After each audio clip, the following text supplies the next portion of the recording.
Let's talk about the wildest twist Bachelor in Paradise has ever seen, the Bachelor Nation games.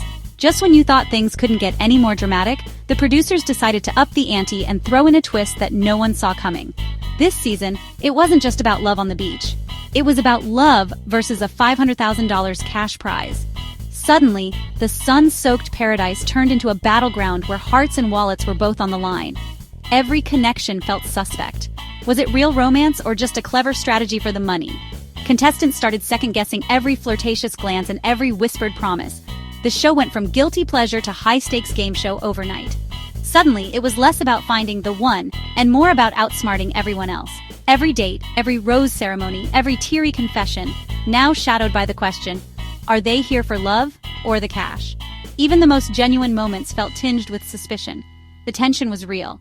You could see contestants weighing their feelings against a life-changing payday, torn between following their hearts and playing the game.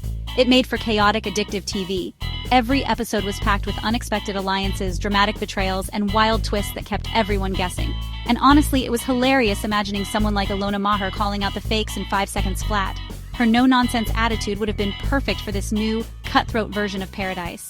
The game has changed. Now, you need to be a romantic, a strategist, and maybe even a gambler. It's not just about finding love. It's about playing your cards right. Welcome to the new Bachelor Nation, where love and money are both on the table. The lines between genuine connection and calculated moves have never been blurrier. The stakes have never been higher. Every decision could mean heartbreak or a huge payday, and the pressure is on like never before. And honestly, I can't look away. This is reality TV at its most unpredictable, and I'm here for every second of it. The finale was a roller coaster. Love or money, that was the choice.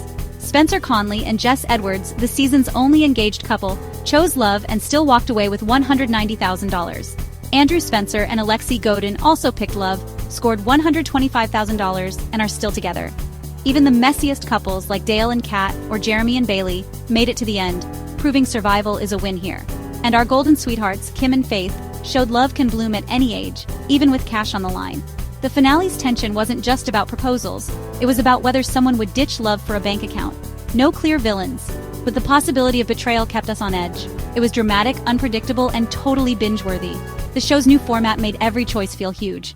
And honestly, I loved every second. This season was a pressure cooker from the very start, with every contestant feeling the heat the moment they stepped onto the sand. The stakes were higher, the challenges tougher, and the emotional roller coaster more intense than ever before. Every "can I steal you for a sec" felt like a negotiation, not a flirtation. Conversations were loaded with hidden agendas, and every whispered word could change the course of the game.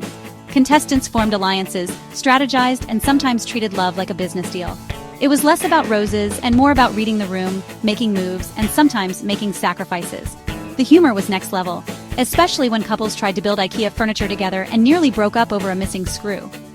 Those moments of chaos brought out both the best and worst in everyone, and sometimes laughter was the only way to survive the madness.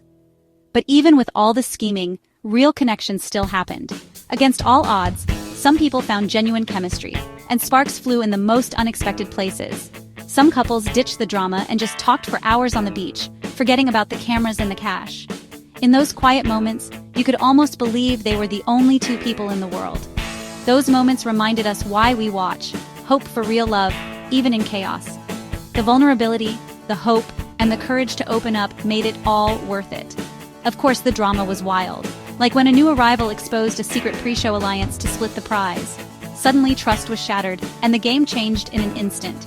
Tears, accusations, shattered alliances. It was reality TV gold. Emotions ran high, and no one was safe from the fallout.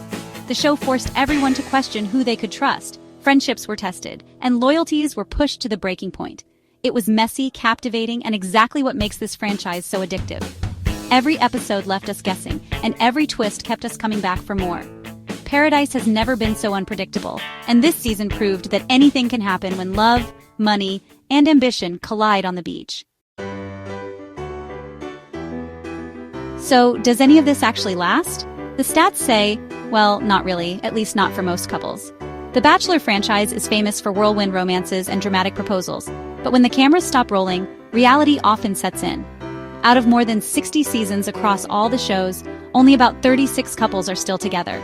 That's a pretty small number when you think about how many hopefuls have walked down those rose-strewn paths.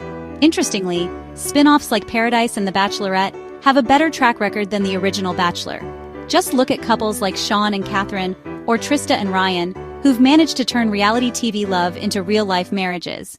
And it's not just the old-school pairs. Recent weddings like Noah and Abigail or Dean and Kaylin show that sometimes the process really does work out for the right people. But heartbreaks can happen just as quickly. Take Jerry and Teresa, for example. Their golden wedding was a fairy tale, but they split only 3 months later, reminding us that love on TV doesn't always translate to forever. Real life is a lot tougher than a few weeks in a romantic bubble. Once the fantasy fades, couples face everyday challenges: distance, careers, and just getting to know each other outside the spotlight. And what about the cash prize? Maybe it helps. After all, it's a big deal if someone chooses you over $500,000. But money can also complicate things, adding pressure to already fragile relationships. Or maybe the prize just attracts more people who are in it for the game, not for genuine connection. It's hard to know who's really there for love. The show is definitely more dramatic than ever, but is it actually producing more lasting love stories? Honestly, the jury's still out on that one. Still, seeing couples like Spencer and Jess get a real-life head start outside the cameras, that's a win in itself. And maybe, just maybe, a sign that love can last beyond the final rose. Here's my final take. Am I mad about the Bachelor Nation Games twist? Honestly, no. The chaos is what keeps me watching. Sure, the focus has shifted. Love is now tangled up with strategy and suspicion. But let's be real. People have always come for more than just romance. The money just makes it obvious. Now, contestants have to prove if they're really in it for love, or just the payout. For those who choose both, like Spencer and Jess, it's the best of both worlds. The show is evolving, and I'm here for it. Bring on the drama, the love, and yes, the cash. Just don't forget the roses and the wine. We're going to need it.